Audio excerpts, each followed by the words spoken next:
कल्पना नाही. पण प्रत्यक्ष भेटी होत नाहीत आणि असं भेटावं लागतंय. आणि पूर्वी आपण अनेक दिवसानंतर भेटल्यानंतर विचारायचो, "काय रे कसा आहेस?" मग जो तो आपापली दुःख असतील, व्यथा असतील, वेदना असतील, एक बाजूला ठेवून भेटीत बोलायचं की "मजेत आहे." आता सगळ्यांची परिस्थिती तीच आहे. "कसे आहात?" जसे तुम्ही आहात तसेच आम्ही आहोत. सगळे घरातच आहोत. सगळं काही ठप्प आहे. संपूर्ण जग ठप्प आहे आणि या संकटाचा सामना आपण करत आहोत.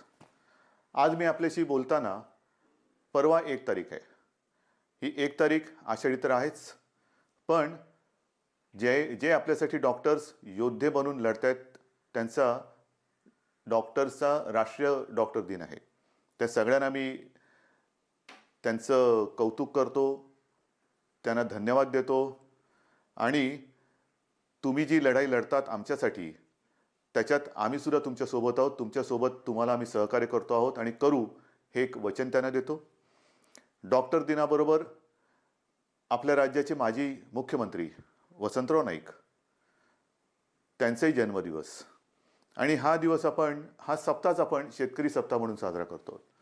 म्हणजे दोन्ही जे आत्ता आपल्याला जीव वाचवत आहेत, त्या डॉक्टरांचा तो दिवस आहे आणि योगायोगाने वसंतरावांच्या जन्मदिवसाच्या निमित्ताने जो शेतकरी दिन साजरा करतो, म्हणजे आपल्याला जगाला जो आपलं धान्य पिकवतो, त्यांचा सुद्धा हा एक दिवस आहे. म्हणून मी या दोन्ही शेतकऱ्यांना आणि माझ्या डॉक्टर्सना विनम्र नमस्कार करतो आणि आपल्याशी आता बोलतो. साहजिकच आहे, 30 तारखेपर्यंत हा लॉकडाऊन आहे. माननीय पंतप्रधानांनी 30 जूनपर्यंत हा लॉकडाऊन जाहीर केलेला आहे. 30 जून नंतर काय होणार? मी यापूर्वीच आपल्याला सांगितलेलं आहे की आता लॉकडाऊन हा शब्द बाजूला ठेवायचा आणि हळूहळू आपण एक एक गोष्टी, सोयी सुविधा, सेवा ह्या उघडत जाणार. म्हणजेच 30 तारखेनंतर लॉकडाऊन उठणार का? तर अत्यंत स्पष्ट शब्दात नाही. मग काय होणार? असंच राहणार का? तर तेही उत्तर नाही आहे. आपण गेले 15-20 दिवस अनुभवतो आहोत. एक एक एक एक करत महाराष्ट्रामध्ये आपण अत्यंत काळजीपूर्वक पावलं टाकत सेवा सुविधा आणि काही गोष्टी म्हणजे दुकानं असतील, आजपासून आपल्या नाभिकांची जी सेवा आहे ती सुरू होते आहे, अशा काही गोष्टी सुरू करतो. दुकानं सुरू झालेली आहेत, काही ऑफिसेस काही प्रमाणात त्यांच्या कर्मचारी वर्गाची उपस्थिती त्यांना आपण परवानगी देऊन ती सुरू झालेली आहे. तर एक एक गोष्टी आपण सुरू करत चाललेलो आहोत. हे हळूवार का करतो आहोत आपण? याचं कारण अजूनही संकट नाही टळलेलं. एक गोष्ट नक्की लक्षात ठेवा की आपण जे मिशन बिगिन अगेन किंवा पुनश्च हरिओम म्हणून सुरुवात केलेली आहे, ह्याचा अर्थ धोका टळलेला नाही. पण आपण थोडंसं कात्रीत सापडलेलो आहोत. ज्याला म्हणतात ना, इकडे आड आणि तिकडे विहीर. आपल्याला इथेही पडायचं नाही आणि तिथेही पडायचं नाही. मधोमध बरोबर आपला तोल सांभाळून हे संकट पार पाडायचं आहे. संकटाचा काळ हा पार पाडायचा आहे. आणि म्हणून केवळ आणि केवळ अर्थचक्राला एक गती द्यायला आपण सुरुवात करण्यासाठी म्हणून एक एक गोष्टी आपण उघडत चाललेलो आहोत. एखादी गोष्ट उघडली म्हणजे धोका टळलाय, आता आपण बिनधास्त, अजिबात नाही. कृपा करून तशा गैरसमजात, तशा भ्रमात राहू नका. कारण तसं जर का आपण वागू तर करोना आवासून बसलेलंच आहे. आपण करोनापासून वाचण्यासाठी घरात राहा म्हणून तुम्हाला मी सांगितलेलं आहे. अनावश्यक कामासाठी बाहेर पडू नका. आवश्यक असेल तेव्हा आणि तेव्हाच घराबाहेर पडा, हे माझं आजही सांगणं आहे. तुम्ही म्हणाला, अरे हा काय आलं की नुसतं आपलं काळजी काळजी आणि काळजी. आपलं सरकार काळजीवाहू नाहीये. कारण नेहमी असं म्हणतात, ज्या सरकारला स्वतःची काळजी असते त्याला काळजीवाहू म्हणतात. हे सरकार तुमचं आहे, मजबूत आहे आणि तुमची महाराष्ट्राची काळजी घेणारं हे सरकार आहे. आणि म्हणून माझं कर्तव्य आहे की तुम्हाला धोक्यापासून सावध करणं. बाहेर जर का आपण पडलो आणि बिनधास्त वावरलो तर धोका आहेच. प्रत्येक पावलावरती धोका आहे. मला एका गोष्टीचा नक्कीच अभिमान आहे की माझे सगळे महाराष्ट्रातले बांधव, माता भगिनी ह्यांचा सगळ्यांचा माझ्यावरती, आपल्या सरकारवरती विश्वास आहे आणि जे जे काही सरकार सांगतंय त्या सूचना तुम्ही पाळत आहात. म्हणून मला तुमचा अभिमान आहे. हे करत असताना काही ठिकाणी जसं आपण लोकलची मागणी केली होती, त्या लोकल सुरू झालेल्या आहेत मुंबईमध्ये. ग्रामीण भागामध्ये उद्योगधंदे सुरू झालेले आहेत. तिथे सुद्धा लोकांचं येणं जाणं सुरू झालेलं आहे. विशेष म्हणजे जो शेतकरी, ज्याचा उल्लेख मी सुरुवातीला केला, तो शेतकरी आपण सगळे लॉकडाऊनमध्ये घरी असलो तरी सुद्धा न थकता न थांबता आपल्यासाठी मेहनत करतोय, घाम गाळतोय, जमिनीत राबतोय, भूमीमध्ये राबतो आहे, अफाट मेहनत करतोय. त्या शेतकऱ्याच्या सोबत आपण आहोत आणि आपण राहिलं पाहिजे. मला कल्पना आहे की जसजसा हा सीझन आता पुढे सरकतोय, महाराष्ट्रातल्या ग्रामीण भागात, मग मराठवाडा असेल, विदर्भ असेल, काही ठिकाणावरून तक्रारी आलेल्या आहेत आणि त्याची गंभीर दखल आपण घेतलेली आहे. तक्रारी कोणत्या आहेत? बोगस बियाणं. हे दुर्दैव आहे. हे दुर्दैव आहे. ह्याचं कारण शेतकरी हा एकतर शेतकऱ्याची अवस्था सगळ्यांचीच सारखी झालेली आहे, रोजगारच नाहीये. तरी देखील मागचा पुढचा विचार न करता हा शेतकरी आपल्यासाठी मातीत राबतोय हे आपल्याला सर्वांनाच माहिती आहे. मर मरून राबून अफाट कष्ट करून जे बियाणं त्यांनी पेरलं ते बियाणं उगवलंच नाही. मग काय करायचं? दुबार पेरणीचं संकट आलं. आणायचे कुठून पैसे? एक तर असंही कर्जाचं ओझं जे आपण बऱ्याचशा प्रमाणात उतरवलेलं आहे आणि जे राहिलेलं आहे, जो शेतकरी माझा या कर्जमुक्तीच्या योजनेमधून काही कारणासाठी, म्हणजे जसं मी मागे सांगितलं तुम्हाला की 2 टप्प्यात जे आपण करणार होतो कर्जमुक्ती, त्याच्यातला काही भाग, काही लाख शेतकरी हे नेमकं तिथल्या स्थानिक निवडणुका आल्या, आचारसंहिता सुरू झाली म्हणून ही कर्जमुक्ती तिथली थांबली. त्याच्यानंतर करोनाचं संकट आलं म्हणून ही कर्जमुक्ती थांबली. पण आता आपण ठरवलेलं आहे की लवकरात लवकर हा उरलेला सुद्धा शेतकरी आहे त्याला देखील कर्जमुक्त करायचं. मग हे असं सगळं करून पैसा जमवून तो आपल्यासाठी बियाणं विकत घेतो, पेरतो आणि राबतो आणि बियाणंच उगवलं नाही. पण मी माझ्या शेतकरी दादांना सांगू इच्छितो की तुम्ही काळजी करू नका. हे सरकार तुमचं आहे. ज्यांनी तुम्हाला फसवलेलं आहे ते कायद्याच्या कचाट्यातून सुटणार नाही. त्यांच्यावरती गंभीर गुन्हे दाखल करून त्यांना सजा तर होईलच, पण जे नुकसान तुमचं झालेलं आहे, त्यांनी केलेलं आहे, त्यांच्याकडनं तुम्हाला हे सरकार नुकसान भरपाई सुद्धा मिळून दिल्याशिवाय राहणार नाहीये. काळजी करू नका. हे सरकार म्हणजे असं बेवारशाचा कारभार नाहीये, कोणी यावं आणि माझ्या महाराष्ट्रातल्या जनतेला फसवून जावं. अजिबात नाही चालणार.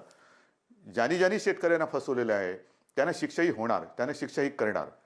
आणि म्हणून मला असं वाटतं की एक संधपणा जो आपल्यामध्ये आहे तो फार महत्वाचा आहे. मला विशेष धन्यवाद आणखीन सर्व धर्मियांना द्यायचे आहेत. सर्व धर्मीय, मग त्याच्यामध्ये माझे हिंदू आलेच, मुस्लिमही आले, ख्रिश्चनही आले, शीख पंथी आले, सगळेच आले. ह्याचं कारण मी मागे आपल्याशी बोललो होतो. साधारणतः शिमगा म्हणजे होळी झाली, शिमगा झाला आणि कोरोनाची बोंबाबोंब सुरू झाली, ती अजूनही कायम आहे. सगळ्यांनी मग तो ईद असेल, मग आपली रामनवमी असेल, आता तर मुख्य म्हणजे आषाढीची वारी, आषाढी एकादशी आता परवा आहे, मी चाललोय. पण सगळ्यांनी आपल्याला एक सामाजिक भान ठेवून हे उत्सव अत्यंत शिस्तबद्ध पद्धतीने जसं सरकार सांगते तशा पद्धतीने ते आता साजरा हा शब्द विचित्र आहे, पण घरातल्या घरात का होईना साजरा करतात. सगळ्यांनाच धन्यवाद दिले पाहिजेत. आपल्या परंपरा आहेत. आषाढी एकादशीची परंपरा, वारीची परंपरा ही किमान 700-800 वर्षापूर्वीपासूनची आहे. आणि आपल्याशी मी आज बोलताना 2020 साल सुरू आहे. मला 2010चं साल आठवलं. 2010 साली मी पांडुरंगाचं दर्शन घेतलं. कसं घेतलं आपल्याला माहिती आहे. मी हा संपूर्ण वारीचा पाठपुरावा केला, पण मी वारीत प्रत्यक्ष सहभागी न होता हेलिकॉप्टरमधून सहभागी झालो आणि एरियल फोटोग्राफी केली. त्याचं पुस्तक सुद्धा मी आपल्या चरणी तुम्हाला मी सगळ्यांना अर्पण केलेलं आहे. पाहावा विठ्ठल. मी विठ्ठल पाहिला, नक्की पाहिला. मंदिरात जाऊन नाही पाहिला कारण मी हेलिकॉप्टरमध्ये होतो, पण अथांग पसरलेल्या त्या वारकऱ्यांमध्ये मला ते विठ्ठलाचं विश्वरूप दिसलं. माझ्यासारखा भाग्यवान मीच असेन. विश्वरूप ज्याला म्हणतात ते विश्वरूप काय असतं ते विश्वरूप मी त्या वारकऱ्यांच्या रूपात पाहिलं. देहभान हरकून हे वारकरी विठू नामाचा गजर करत चालत असतात. अक्षरशः देहभान हरकलेले असतात. म्हणजे कशाचं काही त्यांना सगळं जग आजूबाजूला आहे नाही, बस विठू माऊली विठू नामाचा गजर करत ते चालत असतात. ही गेल्या अनेक वर्षाची परंपरा. अनेक ठिकाणावरनं संत महात्म्यांच्या पालख्या तिकडे येतात आणि मग ते रिंगणं होतात. मग ते इंदापूरचं रिंगण असेल, वाखरीचं रिंगण असेल, ते घोडे धावतात. हे सगळं अप्रूप हे केवळ आपल्या देशातच होऊ शकतं. पण त्या सगळ्या वारकऱ्यांनी सुद्धा संयम दाखवला. जे सरकार म्हणेल ते. हे असे नागरिक कुठे सापडणार तुम्हाला? आणि त्या वारकऱ्यांना सांगतोय की नाईलाज म्हणून आपल्याला यावेळेला तो सगळा वारीचा सोहळा हा आटोपशीर करावा लागला. पण मी आपल्या वतीने आपल्या विठुरायाला साकडं घालायला जाणार आहे. नक्की जाणार.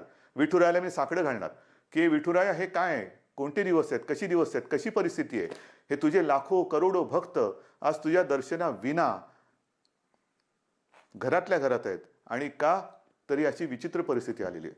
तुझे चमत्कार आम्ही अनेक ऐकलेत, आम्ही तुमचे चमत्कार अनेक चित्रपटातून पाहिलेत, पण आता हा चमत्कार आम्हाला दाखव आणि हे करोनाचं संकट लवकरात लवकर नष्ट करून केवळ माझा महाराष्ट्रच नाही तर संपूर्ण जगाला पुन्हा एकदा सुखाचे, समृद्धीचे आणि निरोगी आयुष्याचे दिवस दाखव. हे साकडं घालायला मी जाणार आहे. वारकऱ्यानो, आशीर्वाद, तुमचे आशीर्वाद माझ्या पाठी असू द्या की ते आशीर्वाद घेऊन मी विठुरायाचे आशीर्वाद घ्यायला जाईन. आणि मला खात्री आहे तुम्ही जर मागे उभे राहिलात ना तर आपली विठू माऊली सुद्धा त्या माझ्या साकड्याला यश दिल्याशिवाय राहणार नाही.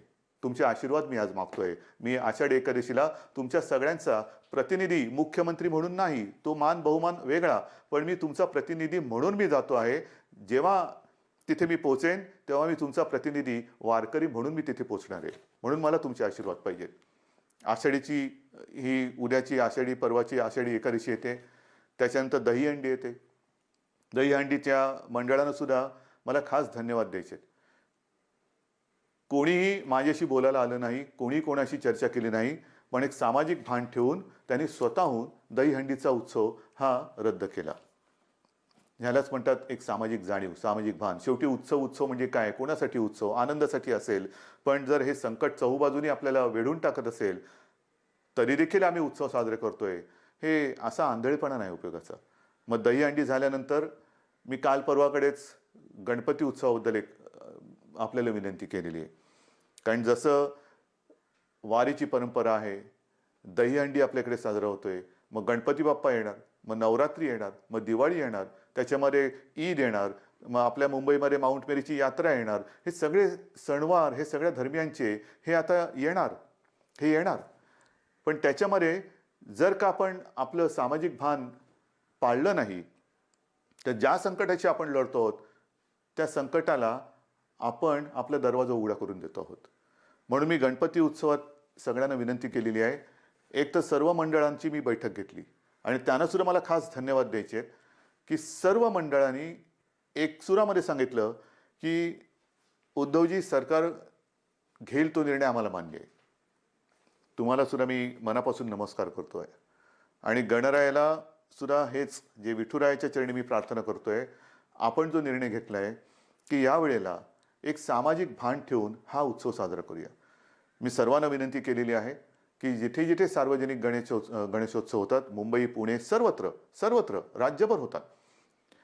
मग काय मूर्त्या 15-15, 20-20 फूट असतात, 22 फूट, 23 फूट. नाही, आता ही परिस्थिती तशी नाही आहे. सर्वांनी थोडा संयम ठेवा. आणि मूर्तीची उंची जास्तीत जास्त मी 4 फूट सांगितलेली आहे. का 4 फूट सांगितली, तर मूर्ती हलवताना सुद्धा जास्त लोक एकमेकाच्या जवळ येता कामा नयेत.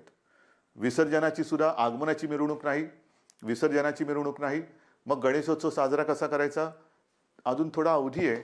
आपण चर्चा करून त्याच्यातनं सुद्धा हा नेमका कसा करायचा त्याच्यावरती मार्ग काढू.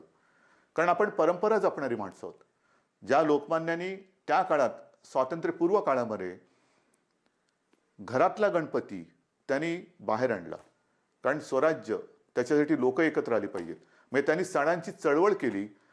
आपण चळवळीचा वारसा घेऊन पुढे जायचं आहे. त्या चळवळीमध्ये सगळी लोक एकत्र आली, एकोपा वाढला. आता सुद्धा तो एकोपा कायम आहे. मग हा एकोपा चळवळीसाठी पुढे न्यायचा असेल तर आपण आपला महाराष्ट्र विघ्नहर्त्याचं आगमन होतंय, मग त्याचे आशीर्वाद घेऊन त्याच्या साक्षीने विघ्नमुक्त करू शकतो का, कोरोनामुक्त करू शकतो का, हे आपल्याला बघायला पाहिजे. आणि करू शकतो. जर का आपण ठरवलं तर आपण नक्की करू शकतो. आरोग्यविषयक जर का आपण शिबिरे घ्यायचं ठरवलं, मध्ये मी जसं आपल्याला सांगितलं की रक्ताचा तुटवडा आल्यानंतर रक्तपुरवठा किंवा रक्ताचा साठा कमी होता, तेव्हा मी 2 वेळा आवाहन केलं की रक्तदान करा. मी आवाहन करण्याचा अवकाश, चहूबाजूने रक्तदाते पुढे आले आणि ती जी काय आपली टंचाई होती ती दूर झाली. रक्तदान करा म्हटलं तर रक्तदान केलं. कारण आपण गणपतीचे अंधभक्त नाहीत तर जागरूक भक्त आहोत. आणि त्याच्यासाठी मला असं वाटतं की आरोग्यविषयक काय खबरदारी घेता येईल, काय जागरूकता आणता येईल, काय करता येईल, या सगळ्या गोष्टी आपण हळूवार सांगत जाऊ. तूर्त मी आपल्याला मूर्तीची एक कल्पना दिलेली आहे. रक्तदानाबद्दल मी जेव्हा बोललो तेव्हा आणखीन एका विषयाबद्दल मला आपल्याशी बोलायला पाहिजे आणि तो विषय आहे रक्तदानाशी निगडीत, तो म्हणजे प्लाझ्मा थेरपी. आपल्याला कल्पना आहे की साधारणतः मार्चपासून हे कोरोनाचं संकट आपल्यासमोर आल्यानंतर त्या संकटाची आपण जे हातात शस्त्र मिळेल ते शस्त्र घेऊन लढतो आहोत. मग लॉकडाऊन असेल, लॉकडाऊन, ट्रॅकिंग ट्रेसिंग असेल तेही करतो आहोत, चाचण्या वाढवतो आहोत, चाचण्या वाढवल्यानंतर उपचार पद्धती. आणि मी नक्की सांगेन, अभिमानाने सांगेन की आपला महाराष्ट्र, आपली मुंबई, जे आपले डॉक्टर्स आहेत, जो आपला टास्क फोर्स आहे, उपचाराच्या बाबतीमध्ये जगाच्या बरोबरीने आपण चाललेलो आहोत. कुठेही एक सूतभर सुद्धा जगाच्या पाठी आपण नाही. चहूबाजूला आपली नजर आहे. कोणत्या देशात काय चालले, या देशात काय चालले, कोणते उपचार होत आहेत, कोणते औषधे होत आहेत. म्हणजे गेल्या आठवड्यामध्ये सहज मी बसलो असताना मला मेसेज आले. BBC मध्ये एक बातमी होती, ब्रेक थ्रू डेक्सामेथाझॉन हे नवीन औषध सापडलं. मी टास्क फोर्सच्या डॉक्टरना फोन केला. ते म्हणाले, उद्धवजी हे औषध आपण गेले 2 महिने आवश्यकतेनुसार वापरतोच आहोत. म्हणजे आपण हे औषध वापरतोच आहोत. मग प्लाझ्मा थेरपी सुद्धा आपण साधारणतः मार्च एप्रिलपासून सुरू केलेली आहे. पण आज मला अभिमानाने एक गोष्ट सांगावीशी वाटते की सुरुवातीला आपल्याकडे 1-2 ठिकाणीच प्लाझ्मा थेरपी आपण वापरत होतो. आजपर्यंत साधारणतः असं धरा की 10 जणांवरती आपण उपचार केले असतील तर जवळपास 9 जण त्याच्यात बरे झालेत, 7 जण तर जवळपास बरे होऊन घरी पण गेलेले आहेत. म्हणजे प्लाझ्मा थेरपी सुद्धा उपयोगी पडते.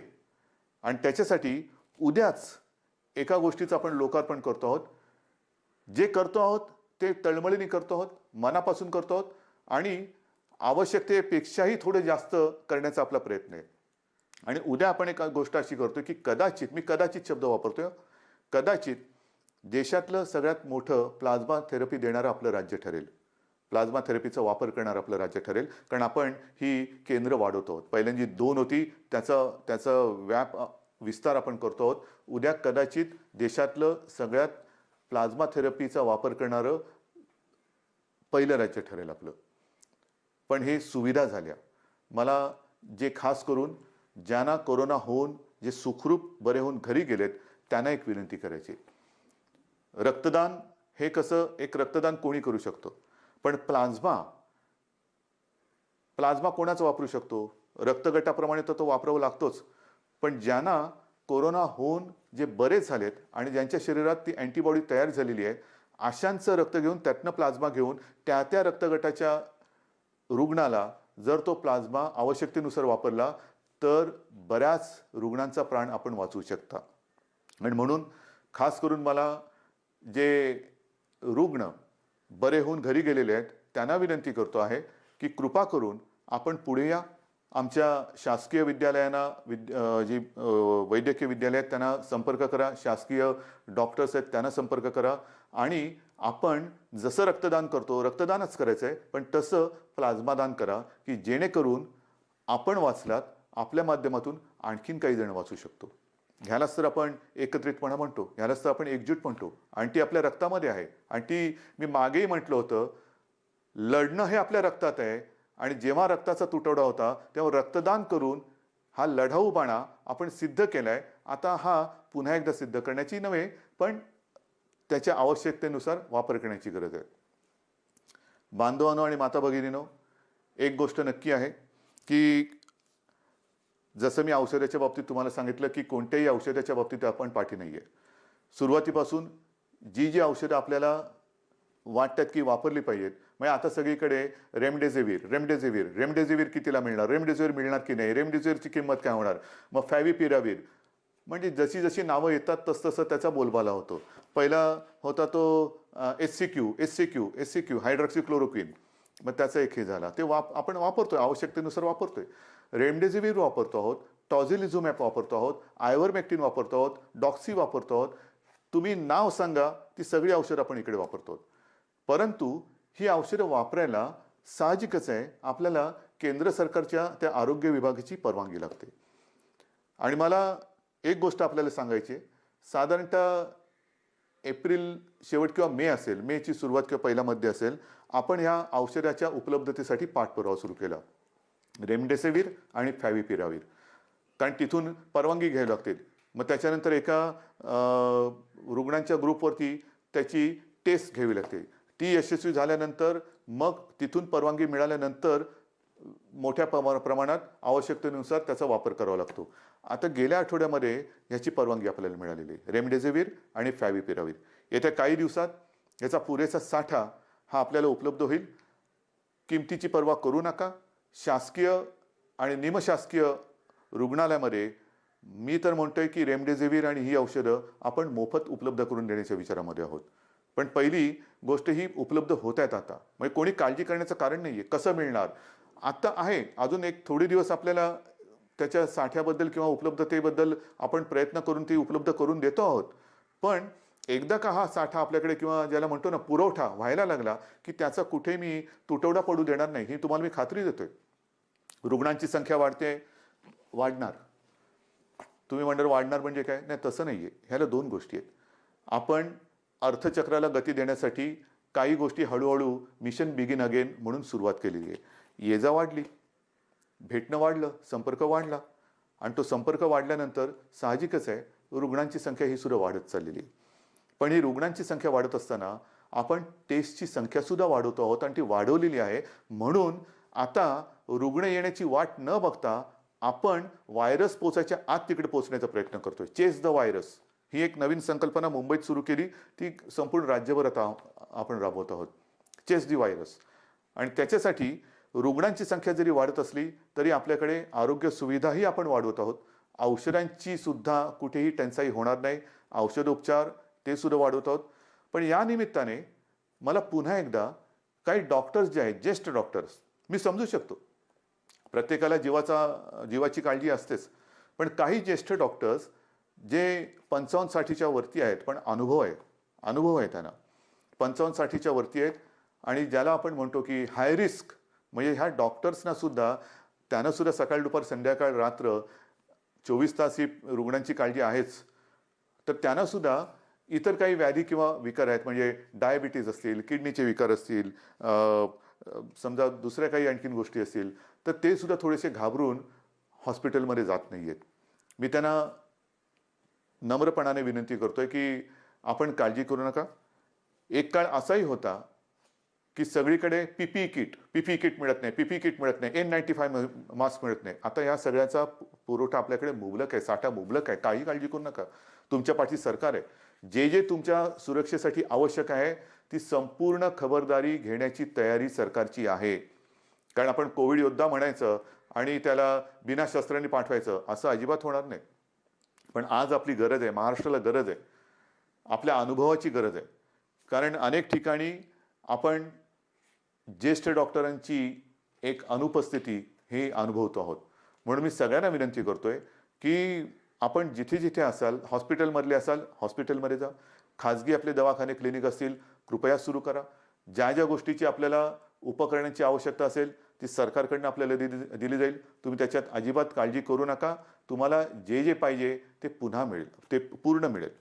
अशा पद्धतीने आपण एका बाजूला आरोग्य सुविधा वाढवत चाललेलो आहोत, एका बाजूला टेस्टची संख्या वाढवत चाललेलो आहोत, टेस्टची केंद्र वाढवत चाललेलो आहोत. आता तर काही अँटीबॉडी आणि अँटीजेन टेस्ट करण्याचे रॅपिड किट येत आहेत, तेही मोठ्या प्रमाणावरती आपण घेतो आहोत, की ज्याचा एक प्राथमिक जो आपल्याला गाईड करू शकतो, मार्गदर्शक ठरू शकतो की कोणाला हा कोरोना होऊन गेला आहे का, त्याच्याबद्दल एक माहिती मिळते, आणि साधारणतः निगेटिव्ह पॉझिटिव्ह ह्याच्याबद्दल एक गाईडलाईन मिळते, आणि मग आपण त्या पद्धतीने त्याला वेगळं करून उपचार सुरू करू शकतो. तर ह्याही टेस्ट आपण करतो आहोत. ह्याचं कारण असं की आता पावसाळा सुरू झालेला आहे. पावसाळा सुरू झाल्यानंतर नवीन अंकुर येतात, कोंब येतात, पालवी फुटते, हिरवगार होतं, सगळं हिरवे हिरवे गार गालीचे सगळीकडे पसरलेले दिसतात. फार सुखद असं दृश्य असतं. पावसाळा जसं एक नवीन जीवन घेऊन येतो तसंच प्रत्येक ऋतू हा त्याचे काही चांगले आणि काही विचित्र गोष्टी घेऊन येत असतो. पाऊस म्हटल्यानंतर ह्या 2-3 बैठका गेल्या काही दिवसात झालेल्या, त्याच्या आधी झालेलं, जसं निसर्ग चक्रीवादळ आलं त्याच्या तयारीची बैठक, जास्त पाऊस पडणार आहे का, मग कुठल्या भागात पडणार आहे, पूर येऊ शकतो का, त्याची तयारीची बैठक. म्हणजे पाऊस आला, आनंद हा घेऊन येतो, नवजीवन घेऊन येतो, पण कुठेतरी नैसर्गिक आपत्ती घेऊन येतो. पूर आला नाही तरी काही ठिकाणी अतिवृष्टीमुळे इतर रोगराई येते. मग त्याच्यात मलेरिया आला, डेंग्यू आला, लेप्टो आला, डायरिया आला, सर्दी खोकला आला आणि त्याच्यासोबत कोरोना आहे. मग काय करणार? ह्याची सुद्धा तयारी आपली सुरू आहे. पण मला आपल्याला खास करून शहरी भागात राहणारी जी लोक आहेत त्यांना सांगायचं, मग मुंबई, पुणे, नाशिक सगळीकडे, संभाजीनगर आहे, नागपूर आहे, सगळीकडेच, की या वेळेला आपले सगळे कर्मचारी ह्या कोरोनाच्या लढाईमध्ये आहेत. अफाट मेहनत करतात, साफसफाई करतात, नालेसफाई होते, सगळं साफसफाई होते. पण आता थोडी स्वतःची काळजी मी 1-2 वर्षापूर्वी सुद्धा, किंवा मला असं वाटतं तेही त्याला 7-8 वर्ष झाली असतील, विशेषतः तेव्हा मुंबईपुरतं मी बघत होतो. आता तर माझा महाराष्ट्र, तुम्ही सगळे माझे सोबती आहात, मला संपूर्ण महाराष्ट्र बघायचं आहे. सांगण्याची गोष्ट काय, की हे जे दिवस असतात ते मलेरिया आणि डेंग्यूचे असतात. आणि हा डेंग्यू असा विचित्र आहे, की एक कोका कोलाच्या बाटलीचं बुच असं उपडं पडलेलं असेल आणि त्याच्यात तेवढं बुचभर जरी पाणी असलं तरी त्याच्यात सुद्धा डेंग्यूच्या आळ्या होऊ शकतात. अंड कुठे अर्धवट पडलेलं, फुटून पडलेलं आहे. टायर पडलेले असतात, हे फार धोकादायक. त्याच्यानंतर प्लास्टिकचं कव्हर असतं, त्याच्यात ते थोडेसे असे खळगे तयार होतात, त्याच्यात पाणी साठतं. नारळाच्या त्या काय त्याला म्हणतात, कवट्या, त्याच्यात पाणी साठतं. झाडांच्या फांद्या तुटून ढोल्या तयार झाल्या असतात, त्याच्यात पाणी साठतं आणि त्याच्यात सुद्धा डेंग्यू होऊ शकतं. तर आपल्याला आपला परिसर स्वच्छ ठेवायचा आहे. कुठेही पाणी साठू देऊ नका. एअर कंडिशनच्या खाली, त्याच्यानंतर फ्लॉवर पॉटमध्ये, अनेक घरामध्ये फेंगशुई त्याच्यासाठी जे काही झाडं लावली जातात त्याच्यामध्ये पाणी असतं, त्याच्यात डेंग्यूच्या आळ्या होऊ शकतात. तर ह्या सगळ्या गोष्टींपासून आता आपल्याला खबरदारी घ्यायला पाहिजे. कारण एका मागोमाग एक संकटाची मालिका ही आपल्याला आता तोडायलाच पाहिजे. मी तुम्हाला ह्या सगळ्या काळज्या घ्यायला सांगतोय, कारण एक आपुलकीने सांगतोय, प्रेमाने सांगतोय, की काय करावं, काय करू नये. आज सुद्धा मी जेव्हा बघतोय की अनेक ठिकाणी, मुंबईत असो, शहरात असो, पुण्यात असो, ग्रामीण भागात असो, काही ठिकाणी अरे आता झालं सगळं. नाही, झालेलं काही नाहीये. झालेलं काही नाहीये.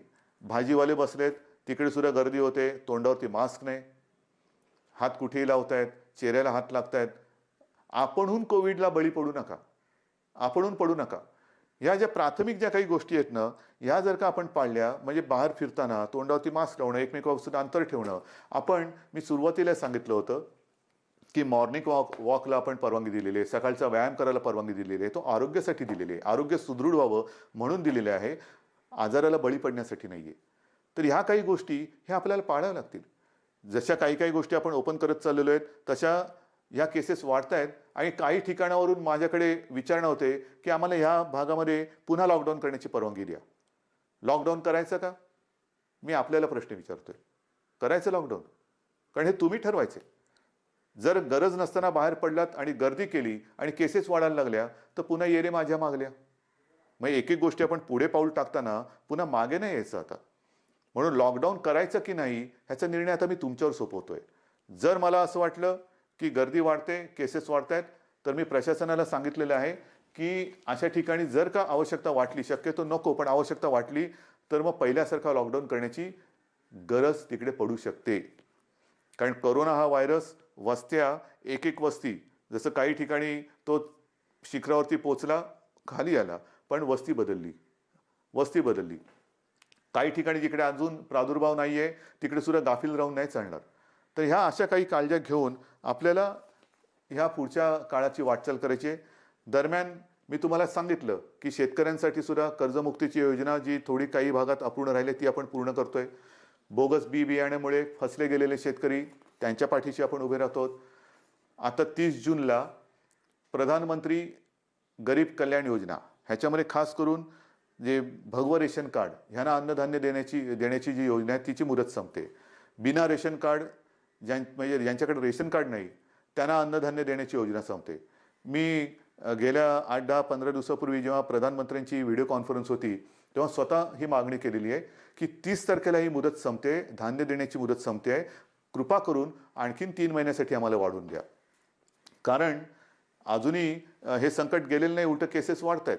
त्याच्यामुळे ही भगवं रेशन कार्ड असेल किंवा ज्यांच्याकडे रेशन कार्ड नाही यांना धान्य देण्याची जी काही योजना आहे प्रधानमंत्री गरीब कल्याण योजना, ती आणखीन आम्हाला 3 महिने वाढवून द्या, हे मी पंतप्रधानांकडे सांगितलेलं आहे. मला खात्री आहे की त्यांना सुद्धा व्यवस्थित सगळ्याची कल्पना आहे आणि ही कल्पना असल्यानंतर लवकरात लवकर आपल्याला त्याच्याबद्दल परवानगी मिळेल ही मला खात्री आहे. हे सगळं झालं चित्र हे आरोग्यविषयक. अर्थचक्राच्या बाबतीमध्ये आपण खचून गेलेलो नाही आहोत.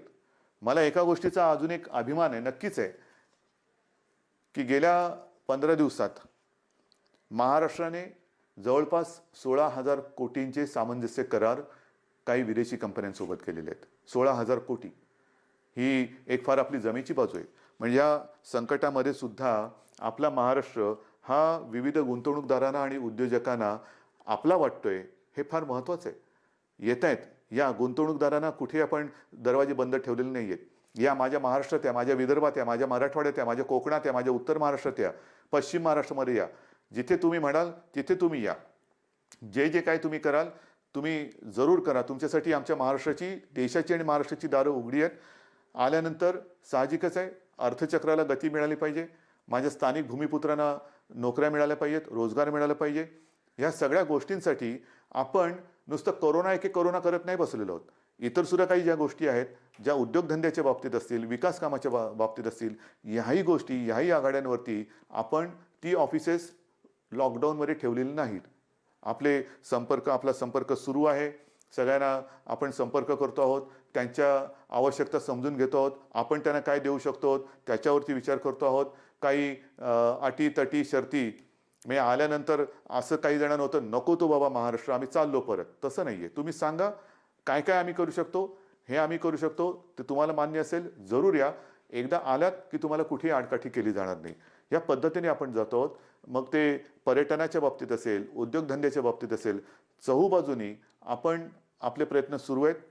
याचं कारण असं की आपल्याला सर्वांना कल्पना आहे की आपलं अर्थसंकल्पीय अधिवेशन सुरू होतं. अर्थसंकल्प मांडला काय, नवीन स्वप्न घेऊन आम्ही तुमच्यासमोर आलो काय आणि अचानक हे संकट आल्यानंतर तेही अधिवेशन आपल्याला आवर्त घ्यावं लागलं. तर ही अशी सगळी परिस्थिती आहे. ह्या परिस्थितीचा मुकाबला करतो आहे. शिक्षणाच्या बाबतीत सुद्धा निर्णय तुम्हाला मी सांगितलेला आहे. तर सगळ्यांचीच काळजी घेतोय. शाळा सुरू होणार का, तर माझं म्हणणं आहे शाळा सुरू होणार का पेक्षा शिक्षण कसं सुरू होणार त्याच्यावरती आपण लक्ष देतो. मग ते शालेय शिक्षण असेल, महाविद्यालयीन शिक्षण असेल, सगळ्याच बाबतीत आहोत. तर असं एक एक एक एक एक गोष्टी आपण करत चाललेलो आहोत. मला खात्री आहे जसं जे सहकार्य तुम्ही आजपर्यंत मला केलं, सरकारला केलं, तसंच याही पुढे कराल. जे जे काय आपण करू ते मी तुम्हाला आधीच सांगितलेलं आहे की तुम्हाला न सांगता मी काही करणार नाही. लॉकडाऊन हा शब्द जरी मी वापरत नसलो तरी याचा अर्थ आपण परवापासून सगळं काही उघडतो आहोत असा गैरसमज करून घेऊ नका. आज देखील आपल्याला उलट आज जास्त शिस्तीची गरज आहे. कारणाशिवाय बाहेर पडू नका. कारण आपण असं म्हणतो की ज्येष्ठ नागरिक म्हणजे घरातले आई वडील, कोणी ज्येष्ठ सगळे आपले कुटुंबीय, त्यांची काळजी घ्या, मुलांची काळजी घ्या आणि तरुणांनो बाहेर पडा. ह्याचा परिणाम असा होतोय की तरुण सुद्धा आता संक्रमित व्हायला लागलेले आहेत. आणि बऱ्याच ठिकाणी आजही म्हणजे आज सुद्धा एक गोष्ट चांगली आहे की 80% लोकांना लक्षणच दिसत नाही. पण लक्षण दिसली नाहीत ह्याचा अर्थ त्याला प्रादुर्भाव झाला नाही अशातला भाग नाही. मग तो लक्षणं न दिसणारा तरुण घरात इतरांना त्याचा संपर्क झाला तर तो एक प्रादुर्भाव होऊ शकतो. म्हणून ह्या सगळ्या गोष्टी आपल्याला खूप काळजीपूर्वक करायच्या आहेत. बाहेर पडलात तोंडावरती मास्क पाहिजे, हात सतत धुत राहिलं पाहिजे, सॅनिटायझर वापरायला पाहिजे, साबणाने हात धुवायला पाहिजे. ह्या सगळ्या गोष्टी ह्या अजूनही आपल्याला काही काळ पाळाव्याच लागतील. कारण ह्या केवळ आणि केवळ आपल्या म्हणजे तुमच्या भल्यासाठी आणि आपल्या कुटुंबियांसाठी. आणि दुसरी गोष्ट अशी की मगाशी मी जे डॉक्टर्सना विनंती केली ती एवढ्यासाठी की ज्येष्ठ डॉक्टर्सना मी विनंती केली की आपण स्वतः जाणीवपूर्वक जातीने लक्ष द्या. कारण ही साथ विचित्र आहे. कारण तो रुग्ण, त्याचे कुटुंबीय तुमच्या ताब्यात देत असतात. ते कुटुंबीय त्याला भेटू शकत नाहीत. पण केवळ आणि केवळ तुमच्या भरोश्यावरती घरातली प्रिय व्यक्ती ही तुमच्या ताब्यात ते सोपवत असतात. तर त्यांच्याकडे आपण आपुलकीने, प्रेमाने लक्ष द्या. आपण आपल्या कुटुंबातला म्हणून त्यांच्याकडे बघा. ही जर का आपली जवळीक साधली गेली ना तर माझं मत आहे की करोना वगैरे असंच निघून जाईल. तर हा जो काही दुरावा थोडा राहिला असेल भीतीपोटी, ती भीती तुम्ही सरकारवरती सोपवा. तुम्हाला काय उपकरणं पाहिजे ती सांगा, सरकार तुम्हाला देईन. पण आता ह्या अंतिम टप्प्यात आपल्याला हे युद्ध अर्धवट सोडून चालणार नाही. इथपर्यंत आपण लढत लढत आलेलो आहोत. आता जर का आपण गाफील राहिलो तर मग पुढे आपण जाऊ शकत नाही. अजूनही संकट टळलेलं नाही, धोका टळलेला नाही. पण हा धोका पत्करून जे जे करता येणं शक्य असेल त्या त्या गोष्टी आपण हळुवारपणाने उघडत चाललेलो आहोत. लॉकडाऊन पुन्हा करण्याची वेळ येऊ नये आणि त्याच्यासाठी आपलं सहकार्य जसं आजपर्यंत सरकारला मिळालं तसंच ते यापुढे सुद्धा मिळेल अशीच अपेक्षा आणि विश्वास व्यक्त करून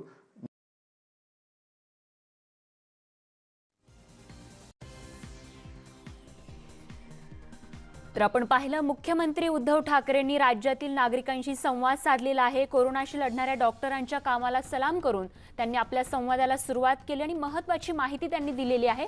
1 तारखेपासून लॉकडाऊन उठणार नाही असं देखील आवर्जून ते म्हणालेले आहेत.